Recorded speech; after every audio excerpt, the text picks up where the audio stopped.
সাহাবীরা প্রশ্ন করে বসলেন উমারকে, উমার তুমি কাঁদছো কেন? উমার তুমি কাঁদছো কেন? হযরত উমার বলছেন, রে রাসূলের সাহাবীর দল, যখন কোনো জিনিস তৈরি হয় তার ওজন বাড়ে। আমি বললাম একটু মনোযোগ নাইলে বুঝতে পারবেন না। যখন কোনো জিনিস তৈরি হয় তার ওজন বাড়ে, কিন্তু যখনই জিনিসটা কমপ্লিট হয়ে যায় তখন থেকে তার ওজন কমতে থাকে। তার মানে আজকে ইসলাম নামে ইজিমটা তৈরি হয়ে গেল, এরপর থেকে ইসলাম ধীরে ধীরে কমতে থাকবে। একটা গ্রিল আপনি দরজা বানান, চাই গ্রিলের একটা সেট বানান, যখন ওই গ্রিলটা বানানো হবে মিস্ত্রি যত বানাবে তত ওর ওজন বাড়তে থাকবে, বাড়তে থাকবে, বাড়তে থাকবে। একটা ফুল লাগাবে, একটা অ্যাঙ্গেল লাগাবে, একটা আর কিছু লাগাবে, বাড়তে থাকবে। যেদিন গ্রিলটা কমপ্লিট হয়ে প্রাইমার দিয়ে রং করে দেবে, কমপ্লিট হয়ে যখনই গ্রিলটা লেগে যাবে প্রতিদিন ওর ওজন কমতে থাকবে, জং ধরবে, চটা ধরবে, ছাড়বে, পড়বে। তাই হযরত উমর বললেন, বন্ধুরে, যে ইসলামটা এত সুন্দর করে আল্লাহ বানালেন তার মিস্ত্রি নবী মুহাম্মদ সাল্লাল্লাহু আলাইহি ওয়াসাল্লামকে দিয়ে আজ থেকে ইসলামের ক্ষয় শুরু হয়ে যাবে রে। শুধু তাই নয়, আবার ইসলামের মেসেঞ্জার করে পাঠানো হয়েছিল বিশ্ব নবীকে। আজ থেকে নবীজির ছুটি হয়ে যাবে। তার মানে ইসলামের জন্যে আল্লাহ ওনাকে পাঠিয়েছিলেন। ইসলাম কমপ্লিট হয়ে গেল, তার মানে বিশ্ব নবীর ডিউটি শেষ হয়ে গেল। এবার বিশ্ব নবীর বিদায়ের পালা পড়ে গেছে। আমরা আর নবীজিকে এরপরে মদিনাতেও দেখতে পাবো না, মক্কায় দেখতে পাবো না। তার জন্য বিশ্ব নবী হযরতে মুআজকে বলেছিলেন, মুআজ রে, তুমি শামে চলে যাও, অমুক দেশে গিয়ে শাসন করো। হে মুআজ, আজকে তোমার সঙ্গে আমার শেষ মোলাকাত। এরপরে যখন তুমি মদিনায় আসবি তখন আমাকে পাবে না, তুমি পাবে মসজিদে নববী আর আমার কবর, এর মাঝেই তুমি চলাফেরা করবে। মুআজ হাজার চেষ্টা করলো আমাকে আর তুমি দেখতে পাবে না। অনেক সাহাবী কেঁদেছিলেন, কারণ বিশ্বনবীর বিদায় পালা পড়ে গেল। যারা এটা বুঝেছিলেন তারা কেঁদেছিলেন। সেই ইসলামটা ক্ষয় হতে হতে কোথায় এসছে এখন? আজকে ইসলামটা কমপ্লিট হলো 1450 বছর। 1450 বছর হয়ে গেল, কম বেশি অ্যাকুরেটি বলছি না। যে ইসলামটা রসুলের জামানায় ছিল ওই ইসলামটা আজকে নাই। ওই ইসলামটা আজকে নাই। রসুল যে ইসলামটা বানিয়ে গেছিলেন উনি বলেছিলেন প্রাসাদ। এই প্রাসাদে দরজায় আগুন লেগেছে, জানালায় আগুন লেগেছে, ভেন্টিলেটরে আগুন লেগেছে, আলমারিতে আগুন লেগেছে, খাটে আগুন লেগেছে, সোফাতে আগুন লেগেছে, ডাইনিং এ আগুন লেগেছে, গোটা প্রাসাদটা জ্বলছে। তার মানে বিশ্ব মুসলিম জ্বলছে। দোষটা কার? দোষটা কার? এই ঘরে যে আগুনটা জ্বলেছে, আগুন তো নিভাতেই হবে, কিন্তু জ্বালালো কে? এই ঘরে যে আগুনটা জ্বলেছে, আগুনটা নিভাতে হবে, কিন্তু জ্বালালো কে? इस घर में आग लगी है घर ही की चिराग से। আপনার ঘরে আগুন লেগেছে, আপনার ঘরের প্রদীপটা জ্বলছিল, অসাবধানতার কারণে রাত্রিতে ওইদিকে ইঁদুর পার হচ্ছিল, তাকে ছিল প্রদীপটা দপ করে পড়ে গেল, কেরোসিন ছিটিয়ে গেল। কেরোসিনটা যখনই ছিটিয়ে গেল তো আগুন গোটা ঘর জ্বলে গেল। কাকে আপনি লাঠি দিয়ে মারবেন? কাকে লাঠি নিয়ে মারবো? কার পিঠে আমি আঘাত করব যে তোর কারণে আমার ঘর জ্বলেছে? জ্বলেছে তো আমার কারণেই জ্বলেছে। ছোট্ট একটা আফসোসের কথা তুলে ধরি। আমার এই আঙ্গুল, 5টা আঙ্গুল, 5টা আঙ্গুলের মধ্যে একটাকে সিধা করেছি।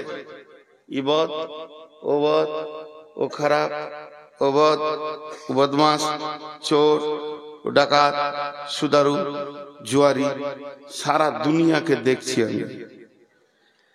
এই দিকে আছে একটা, আর আমার দিকে আছে কয়টা? 3টে। ই তো সাক্ষী। এই দিকে কয়টা আছে? তাহলে আমি যখন বলছি উইব, তাহলে ও 4 আনা, আমি নিজে 12 আনা। আমি নিজে 12 আনা। আমাদের বর্ধমানে মেয়েদের একটা কথা আছে, সরা বুঝেন? সরা, সরা বুঝেন?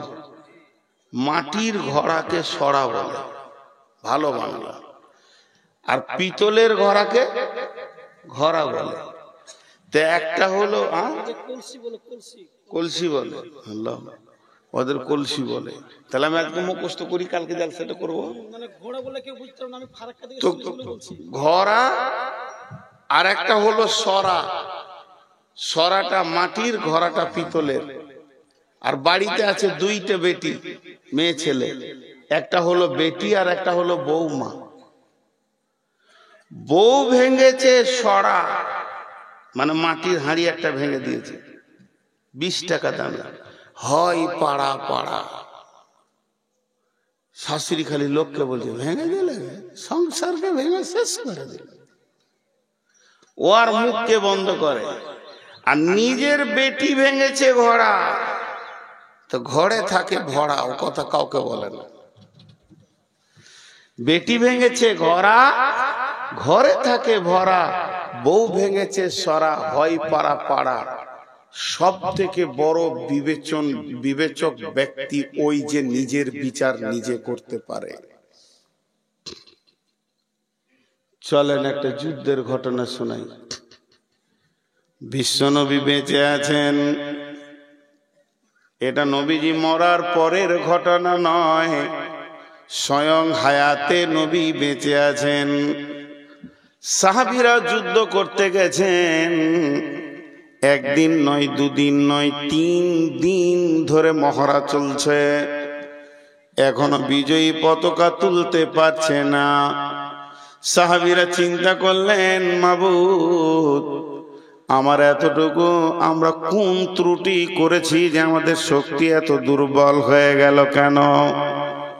সাহাবীরা আপসের মধ্যে মাশওয়ারায় বসে গেলেন, নিশ্চয় আমাদের কোনো ত্রুটি আছে, তাই আমরা বিজয়ী পতাকা তুলতে পারছি না। ত্রুটিটা এমন নয় যে ফরজ নামাজ পড়েনি, ফজরের নামাজ পড়েনি, জোহরের নামাজ পড়েনি, এমন ত্রুটি নয়। জিহাদে যেমন নামাজ হয় কসর করে করে, অমনি নামাজ হয়ে গেছে, কিন্তু কোন রকম কিছুই খুঁজে পাই না। শেষকালে খুঁজে পেল যে আমরা 3 দিন মেশোয়াক করিনি, দাঁতন করিনি। এটা একটা সুন্নত, এটা সুন্নতে রাসূল। 3 দিন দাঁতন না করার কারণে আমাদের আল্লাহ এমন নারাজ হয়ে গেছেন, আমাদেরকে আর বিজয়ী ময়দানে আসতে দিছে না। তখন তারা করল কি? তারা পরামর্শ করে বলল, আগামীকাল সকালে উঠে প্রথম কাজ হবে মেশোয়াক করা, দাঁতন করা। একজনও যেন মেশোয়াক বাদ না যায়। এবার তারা হাসুয়া কোথা পাবে, কাতি কোথা পাবে? এত 7-5 ভাবা বাদ দিয়ে লাফ মেরে মেরে গাছের ডালকে ধরছে আর মুচড়ে মুচড়ে ভাঙছে আর দাঁতন করছে। এই দৃশ্যটা দেখে প্রতিপক্ষ বেঈমানের দল বলছে আজকে খেপে গেছে, কাউকে ছাড়বে না, জানে বাঁচবে না। পালা ময়দান ছেড়ে তারা পালিয়ে গেল। আল্লাহ রসুলের সাহাবীরা পতাকা তুললেন। তার মানে একটা সুন্নতের কত মজবুতি ক্ষমতা, একটা দেশকে যুদ্ধে বিজয়ী বিজয়ী ঘটিয়ে দিয়েছে এবং বিজয়ী পতাকা তুলে দিয়েছে। একটা সুন্নতের কতটা মজবুতি রয়েছে। তাই জিহাদের ময়দানে আপনি যাবেন, কি কি সঙ্গে নেবেন, কোন জিনিসটা নিতে হবে? ঢাল নিতে হবে, তলোয়ার নিতে হবে, বর্ষা নিতে হবে, জি হ্যাঁ নিতে হবে। কিন্তু তার আগে প্রিপারেশন আমার আল্লাহ কি বলেছেন?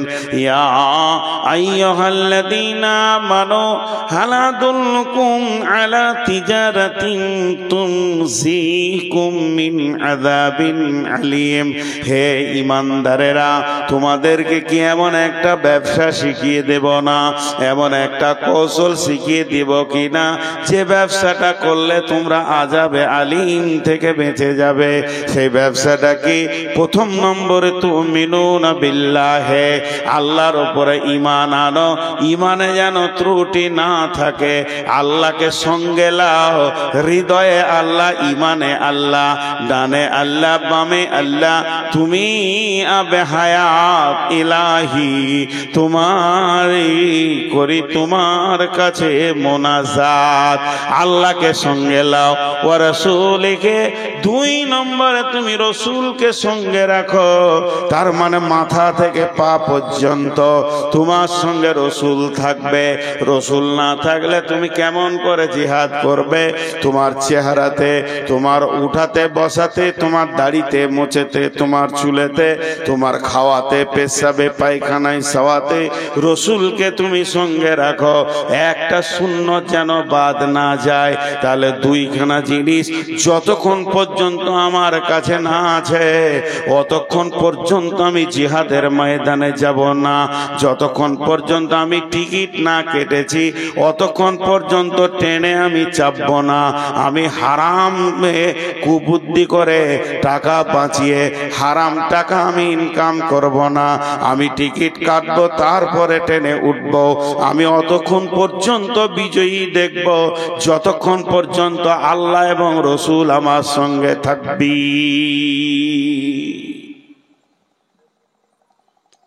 আমি এখন একটা ছোট প্রশ্ন করব আপনাদেরকে, বুঝে না বুঝে উত্তরটা দিয়ে দিবেন, না বুঝেও দিয়ে দিবেন। কাগজ কলম নিয়ে আমরা অঙ্ক শুরু করেছি। অমিত শাহ তো দেখতে পারছি না মুসলমানদেরকে, নরেন্দ্র মোদী তো তার থেকে বেশি, আর খাবিস আদিত্যনাথ জগি সেও দেখতে পারছে না। এই পারছে না পারছে না পারছে না, ভারতবর্ষের কোনো মন্ত্রীই পারছে না। আমার কথা হচ্ছে এরা আমাদেরকে দেখতে পারলো আর না পারলো এ নিয়ে গবেষণা করে টাইম নাই। যার হাতে আমাদের জান, সবাই নিজের নিজের চিন্তা করবো। আমি আমারটা করছি, আপনি আপনারটা করবেন। কেউ কারোর দিকে আঙুল তুলবো না। বুকে হাত দিয়ে বলতে পারবো আমার আমলে আর আমার ব্যবহারে আমার আল্লাহ আমার উপরে রাজি আছে। বুকে হাত দিয়ে বলতে পারবো যে আমার যা ব্যবহার আর আমার যা আমাল তাতে আমার আল্লাহ রাজি আছে। আর যতগুলো মানুষ দাড়ি ছেটেছে আর চেঁচেছে, আপনার কাছে আমার প্রশ্ন,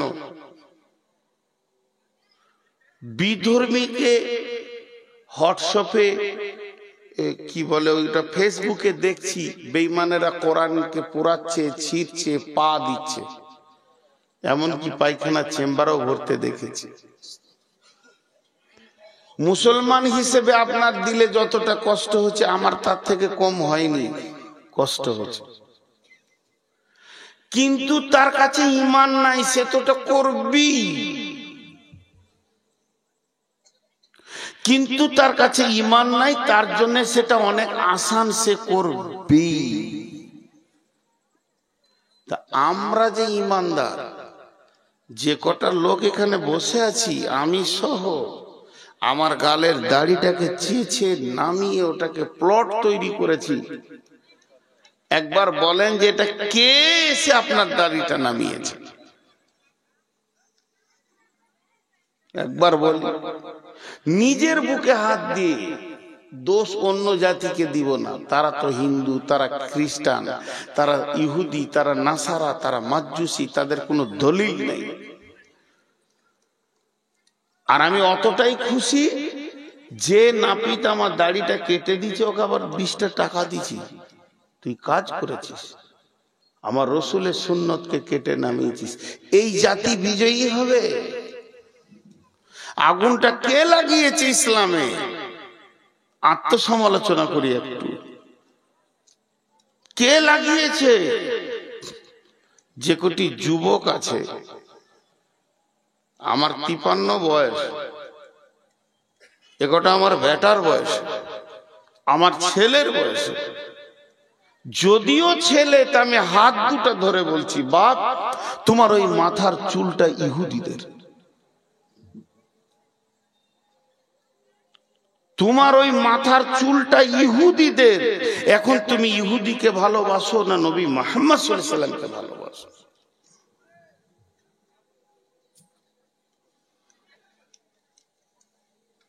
নি'মার রাসূলু খুরাইমান।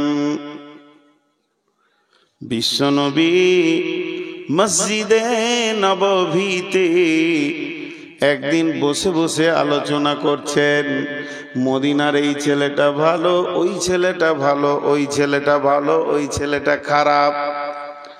নবীজি আলোচনা করতে করতে খুরাইম নামে একটা যুবকের নাম ধরে বলছেন যে মদিনাতে একটা ছেলে আছে, ছেলেটার নাম হলো খুরাইম। ছেলেটা বড় ভালো ছেলে রে। নি'মার রাসূলু খুরাইমান। এই খুরাইমের মতো ভালো ছেলে কেউ নাই। ওই ছেলেটা এত সৎ, ওই ছেলেটার আমল ভালো, চলা ভালো, উঠা বসা সবই ভালো। আবার যিনি সার্টিফাই করছেন, যিনি সার্টিফিকেট দিচ্ছেন, তিনি জানামানা ব্রেনের মানুষ নন, তিনি হলেন আখিরি পয়গাম্বার নবী মুহাম্মদুর রাসূলুল্লাহ সাল্লাল্লাহু আলাইহি ওয়াসাল্লাম। এনি বলছেন খুরাইম হলো সব থেকে ভালো ছেলে, কিন্তু ওর দুইখানা ত্রুটি আছে, ওর ভিতরে দুটি ভুল আমি দেখতে পাই। একটা ভুল হলো মাথার চুলটা এত বড় রেখেছে যে গর্দনের উপর দিয়ে বয়ে চলে গেছে। আর একটা ভুল ওর আমি দেখতে পাই, পায়জামাটা এত নিচে পর্যন্ত পরে যে গুড়হালিটা ঢাকা গেছে। এই খবরটা রসুল বললেন, এই আলোচনাটা রসুল করলেন। এটা মসজিদের ভিতরে আলোচনা হলো, সীমাবদ্ধর ভিতরে আলোচনা হয়ে গেল। তারই মধ্যে কেউ শুনে এই খবরটা খুরাইমকে বলছে, খুরাইম রে, তোর ব্যাপারে রসুল কি বলেছে জানিস কি? যে উনি বলেছেন নি'মার রাসূলু খুরাইমান। মদিনার ভালো ছেলেদের মধ্যে একটা ছেলে হলো খুরাইম। কলজেটা বড় হলো, মনটা বড় হলো, আমাকে বিশ্ব নবী ভালো বলেছেন। তখন এত কলিজাটা বড় হয়েছে, খুরাইম আনন্দে তার চেহারার মধ্যে ভেসে উঠেছে।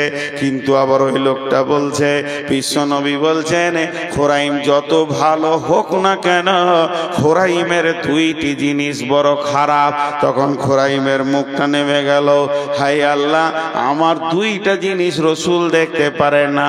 একটা হলো চুলটা বড়, আর একটা হলো টাকনুর নিচে কাপড়। যখনই এই কথা বলেছে, তখনই ওই খুরাইম একটা চাকুকে নিয়েছে, নাপিতের কাছে যাব, আজকে নয় কাল যাব, আজকে সময় নাই, আগামীকাল যাব, এমন ঢিলা বলে কিছুই নয়। সে নিজের চুলকে নিজে ধরছে আর চাকু দিয়ে কাটছে আর বলছে, হতভাগা চুল রে, আমার নবী নারাজ হয়ে গেছে, এই চুল আমি আর 1 মিনিটে রাখবো না। কাপড়টাকে চাকু দিয়ে ফেরে কেটে ছুঁড়ে ফেলে দিল। ওরে কাপড় রে, আমি তোকে কাটতে পারবো কিন্তু নবীকে নারাজ করতে পারবো না। এইগুলোকে কেটে নাড়া করে দিয়েছে, একদম ছোট চুল আর মাঝে বড় চুল রেখেছে। যে হাসাবার জন্য বলতে গেলে অনেক কথা বলা হয়, আমি হাসাবার জন্য বায়ান করছি না, কিছু বিবেকের চেতনা দিতে চাইছি। এই চুলটাকে নিয়ে হাসাবার জন্য বলা গেলে 5খানা 10খানা কথা বলা যেতে পারে। 24টা ঘন্টা খালি চুলে হাত, খালি চুলে হাত, কারণ তো চোখের সামনে চলে আসছে। এমনও ছেলে আছে, ওকে যদি বলছি জাকির কোথায় যাবে, এমনি তাকাইছে, তার মানে চুলের ভিতর দিয়ে ওকে দেখতে হচ্ছে। কি কষ্ট, কি কষ্ট। আর ও যখন ওইভাবে চুললে হাত, কারো কারো আবার দেখছি এমন চুলগুলো শক্ত, এই দিকে আর একটা, যে দুটো মাথা মনে হচ্ছে। আমি একবার গিয়েছিলাম বানুটোলা বলে একটা জায়গায় জলসা করতে, এই রাজমহল এলাকায়। তো নদীতেই 2-3 ঘন্টা নিয়ে গেল ওই চড়ের ভিতরে। তো আমার গাড়িটা থেকে গেল পাড়ে একটা মসজিদের গায়ে রেখে দিলাম, সব পরিচিত মানুষ। রাত্রি যখন 1:30, তখন নদী পার হয়ে এপারে আসলাম। আঁধার রাত, এত আঁধার কাউকে দেখা যেছে না।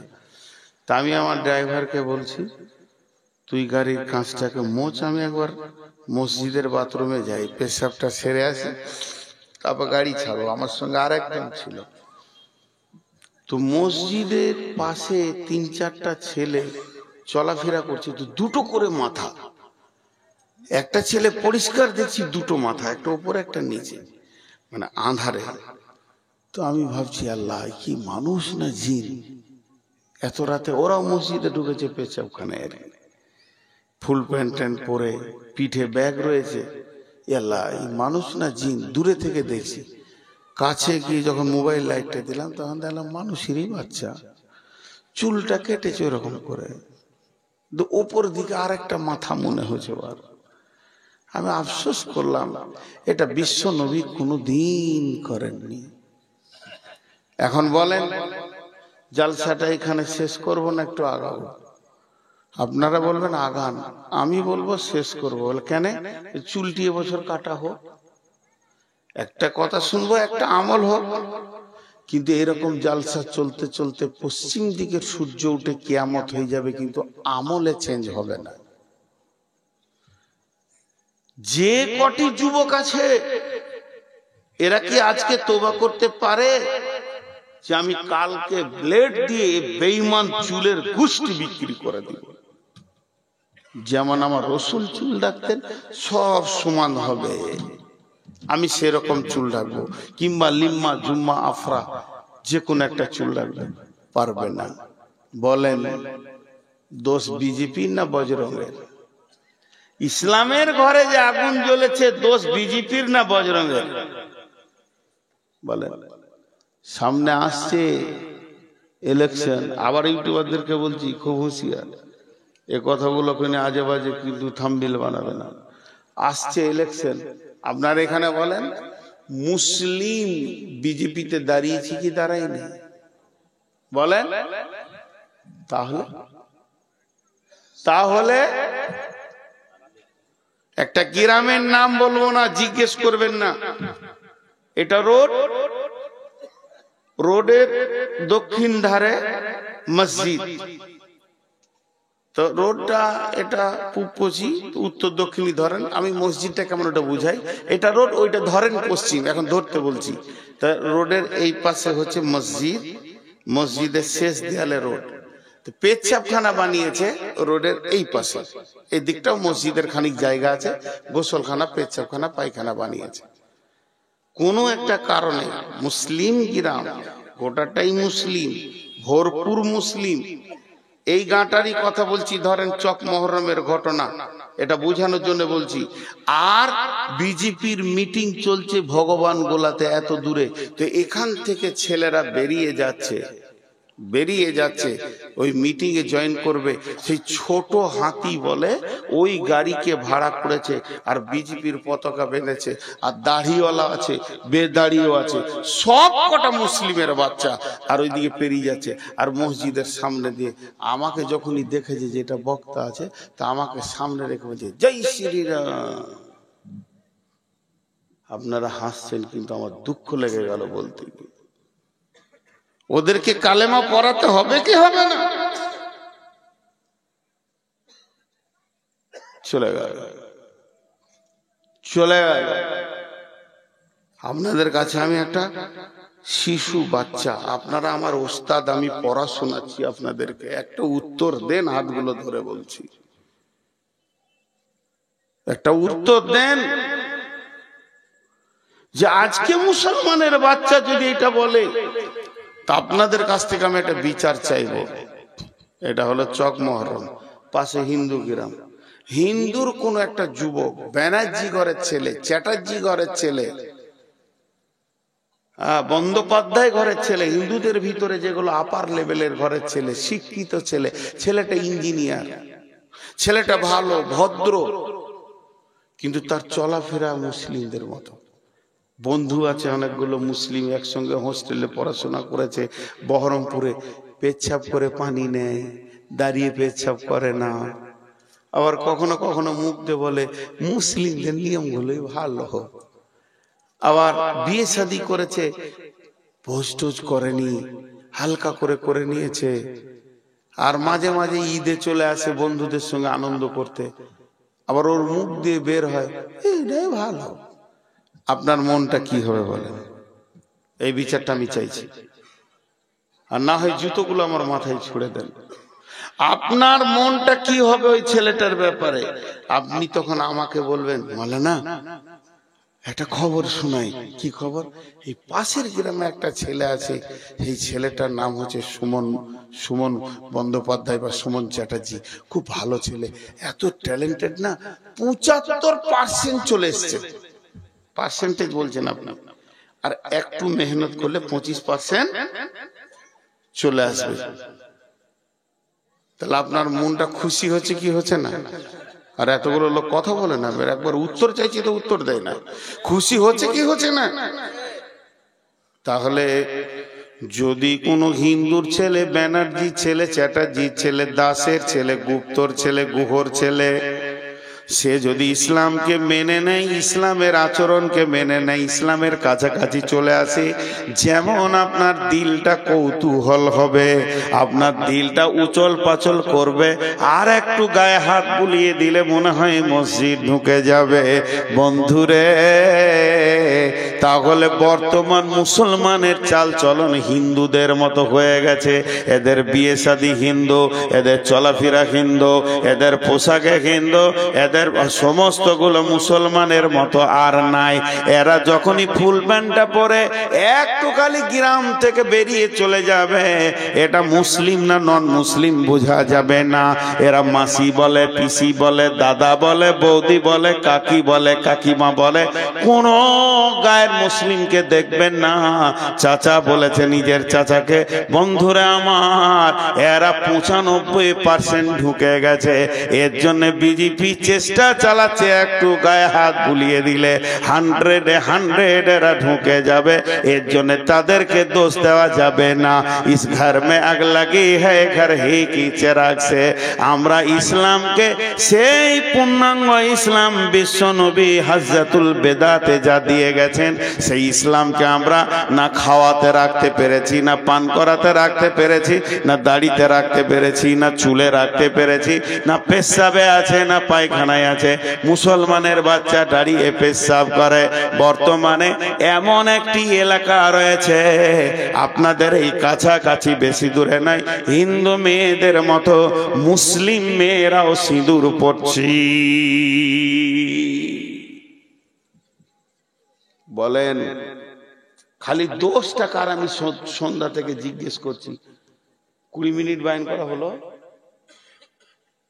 কথা বলে না? 20 মিনিট হয়েছে? বলছে হ্যাঁ জি হয়েছে।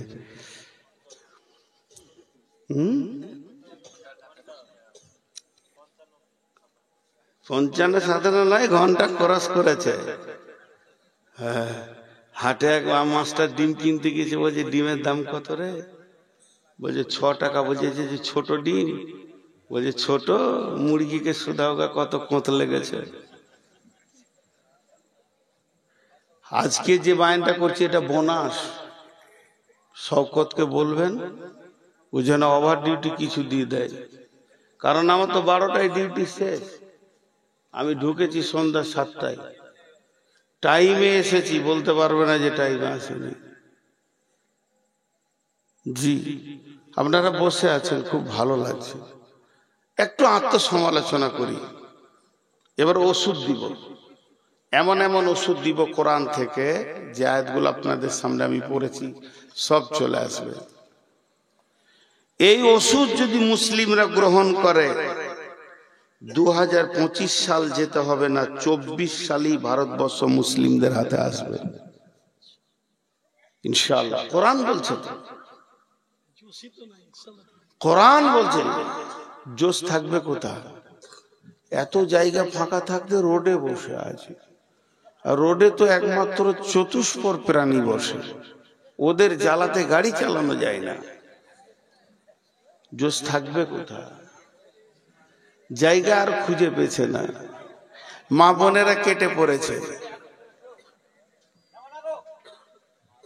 নামবে কেন? ওর বাপ নামে নি, ওর দাদা নামে নি। ওর বাপ বলেছে, বাপ তোর দাদা জীবনে রোড ছাড়া বসতো না, তুইও যেন কাজ করিস না, বংশের সম্মান চলে যাবে। আপনাদের বিরক্ত লাগছে নাকি? লাগবে কেন? বকছি তো আমি। তবে শওকতকে বলে দেন আগামী বছরের জন্য ফোন না করে, কারণ 12টার পর বকবো।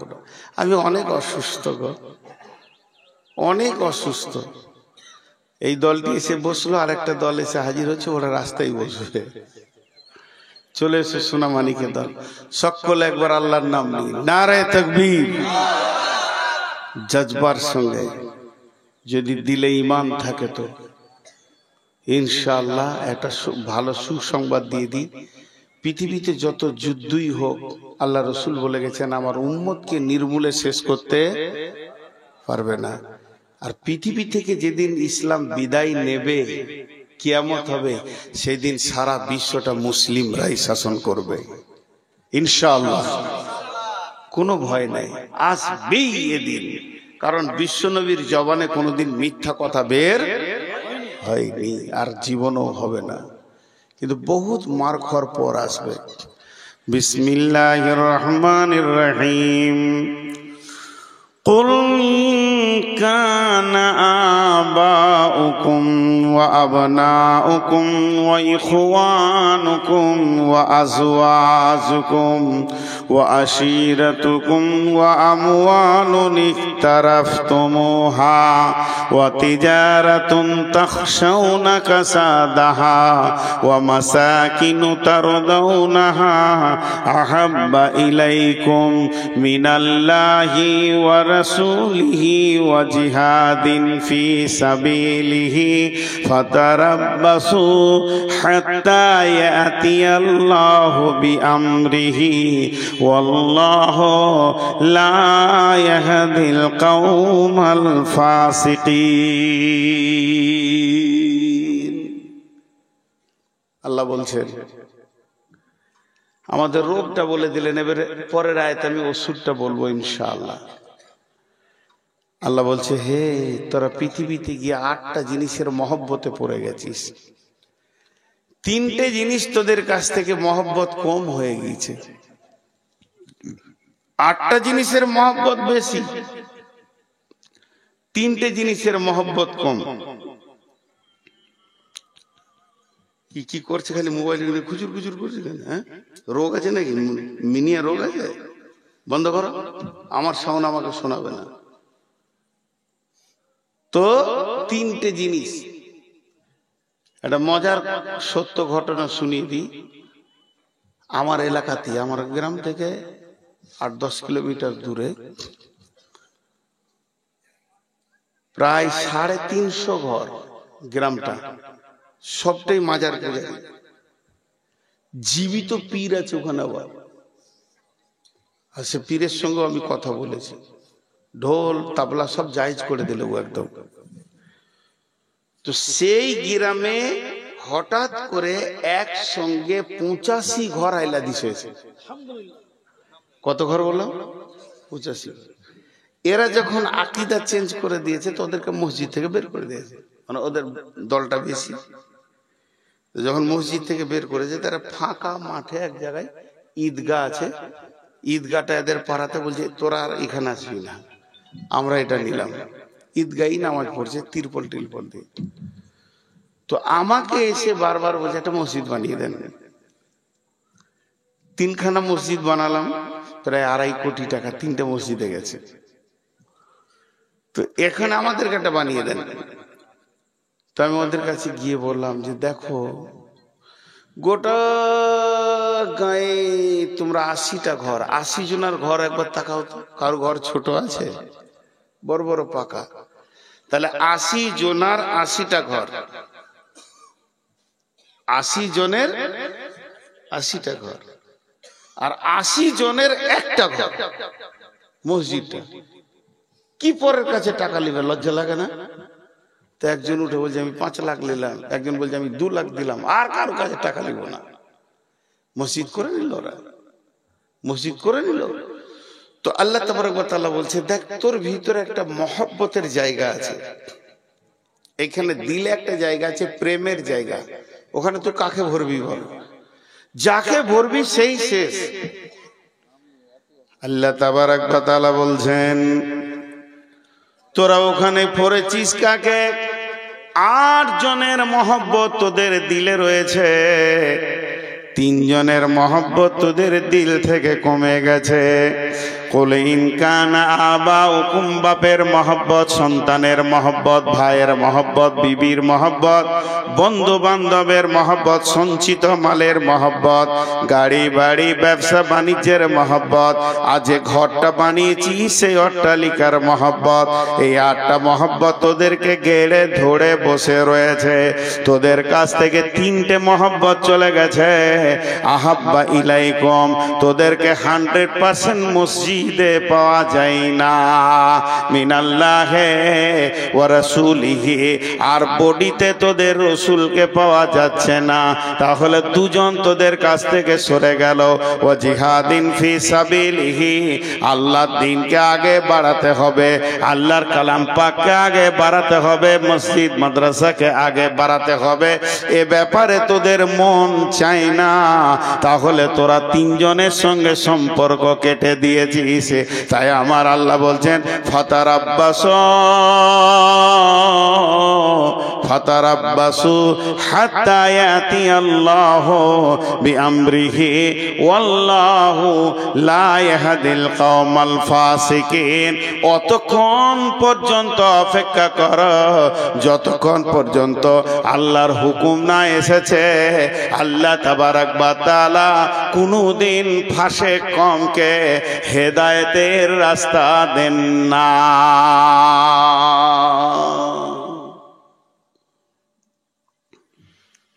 ফাসেক কওমকে আল্লাহ কোনদিন হেদায়েতের রাস্তা দেন না। দুনিয়া নিয়ে মেতে আছি, বিবির পেছনে বছরে কত খরচা, আব্বার পেছনে কত খরচা, মায়ের পেছনে কত খরচা, ভাইয়ের পেছনে কত খরচা, সন্তানের পেছনে কত খরচা। জি, একটা টোটো ছিল না তখন, রিক্সায় চেপেছি, তো রিক্সাওয়ালা রিক্সা চালাচ্ছে মালদা থেকে মঙ্গলবাড়ি আসবে। কি নাম ভাই? তো নামটা বললো মুসলিম, বাড়ি মালদা দিয়ে, নদীর ধারে ওখানে একটা বস্তিতে আমার বাড়ি। ছেলে মেয়ে কয়টা? 2টা ছেলে। একটা ছেলে কোলের দুধ খায় ছোট, আর একটা বড় 4 বছর 4.5 বছর। কি করে বলে মিশনে দিয়েছি, মাসে কত লাগে? 4,500। কি করে দাও? রিক্সা চালিয়ে দিই। এবার দাঁড়ির পাল্লাই চাপান, মিশন গুলো কত তত্তর করে বড় হচ্ছে, আর মাদ্রাসা গুলোকে মনে হচ্ছে মানে রোগে ধরে নিয়েছে, বাড়ন তো আর নাই। মাদ্রাসায় ভর্তি করতে আসছে তখন জিজ্ঞেস করছে ইংরেজি আছে তো? আমি খারাপ বলছি না, দরকার আছে, কিন্তু স্কুলে ভর্তি করতে গিয়ে জিজ্ঞেস করছে না গো এখানে কোরআন শরীফ পড়ানো হয়? আপনার চক মহরমের প্রাইমারি স্কুলটা সরকার চালাচ্ছে, কিন্তু গোটা গাঁ থেকে একটা মৌলবীও রাখা যায় তো? সরকার বের করে দেবে?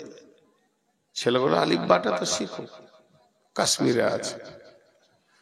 তো ভাইরা আমার, আমাদের মহব্বত আল্লাহ এবং রসুলের কাছ থেকে চলে গেছে, আল্লাহ এবং রসুলের কাছ থেকে চলে গেছে, শেষ শেষ, আমরা শেষ, আমাদের আর কিছু নেই। আল্লাহ তাবারাক ওয়া তাআলা বলছেন ফাতারাব্বাসু হাত্তা ইয়াতিয়াল্লাহু বিআমরিহি, অতক্ষণ পর্যন্ত অপেক্ষা কর বান্দা যতক্ষণ আমার হুকুম না পৌঁছিয়েছে। ওয়াল্লাহু লা ইয়াহদিল কওমাল ফাসিকিন।